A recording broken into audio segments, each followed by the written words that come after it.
क्या उत्तर प्रदेश में लाखों वैध वोटरों के नाम एक सरकारी फॉर्म का गलत इस्तेमाल करके जानबूझकर वोटर लिस्ट से हटाए जा रहे हैं? ये गंभीर आरोप लेकर अब मामला पहुंच चुका है सुप्रीम कोर्ट के दरवाजे तक। कांग्रेस सांसद तनुज पुनिया की याचिका पर सुप्रीम कोर्ट अब इस पूरे मामले की जांच करने जा रहा है। आखिर क्या है ये पूरा मामला, आइए समझते हैं।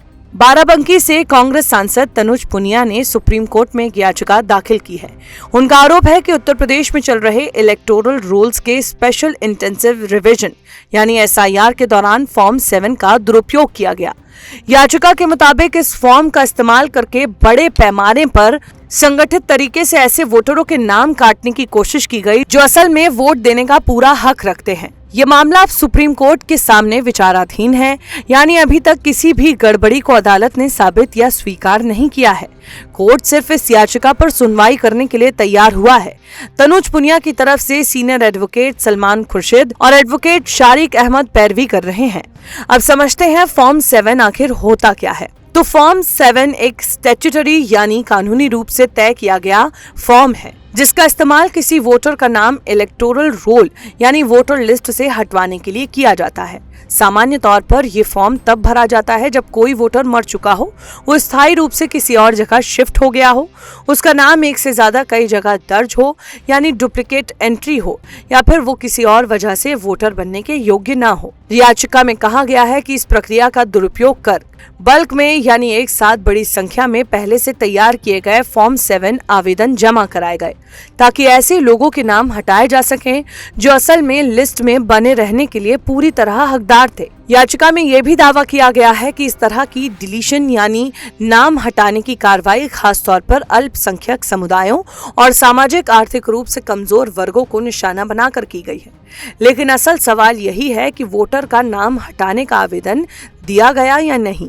सवाल यह है कि नाम हटाने की प्रक्रिया सही, ट्रांसपेरेंट और नियमों के अनुसार हुई है या नहीं। वोटर लिस्ट के नाम हटाना सामान्य प्रक्रिया हो सकती है, जैसे मृत्यु, जगह बदलने या डुप्लीकेट नाम होने पर। लेकिन अगर इसका इस्तेमाल जानबूझकर किसी को वोट देने के अधिकार से वंचित करने के लिए किया गया है तो ये गंभीर मामला है। अब अदालत को ये तय करना है कि ये सही सुधार था या प्रक्रिया का एक गलत इस्तेमाल। ये मामला सिर्फ एक वोटर भर सीमित नहीं बल्कि उत्तर प्रदेश में चल रही SIR प्रक्रिया से भी जुड़ा है। तनुज पुनिया पहले भी सुप्रीम कोर्ट में इस प्रक्रिया को चुनौती दे चुके हैं। उनका सवाल है कि वोटर लिस्ट की जांच और नाम हटाने की प्रक्रिया कितनी निष्पक्ष है। सुनवाई में सामने आया कि SIR को साल 2003 की वोटर लिस्ट से जोड़ा गया है, जबकि उसके बाद यूपी में करीब 4 करोड़ नए वोटर जुड़े हैं। BLO को संभावित कारणों के आधार पर नाम हटाने का अधिकार दिए जाने पर भी सवाल उठे हैं। सुप्रीम कोर्ट इस मामले में चुनाव आयोग से समय बढ़ाने पर विचार करने को कह चुका है। अगर किसी योग्य नागरिक का नाम गलती से वोटर लिस्ट से हट जाता है तो सिर्फ उसका वोट का अधिकार नहीं छिनता बल्कि चुनाव प्रक्रिया पर भरोसा भी प्रभावित होता है।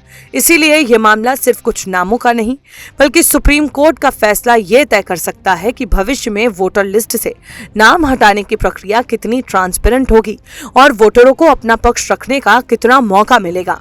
फिलहाल मामला अदालत में है और सभी आरोप सिर्फ आरोप हैं जब तक कोई फैसला नहीं आता तब तक। लेकिन इस पर आपकी क्या राय है? क्या मौजूदा सिस्टम गलत डिलीशन को रोकने के लिए पर्याप्त है? कमेंट बॉक्स में जरूर बताइएगा।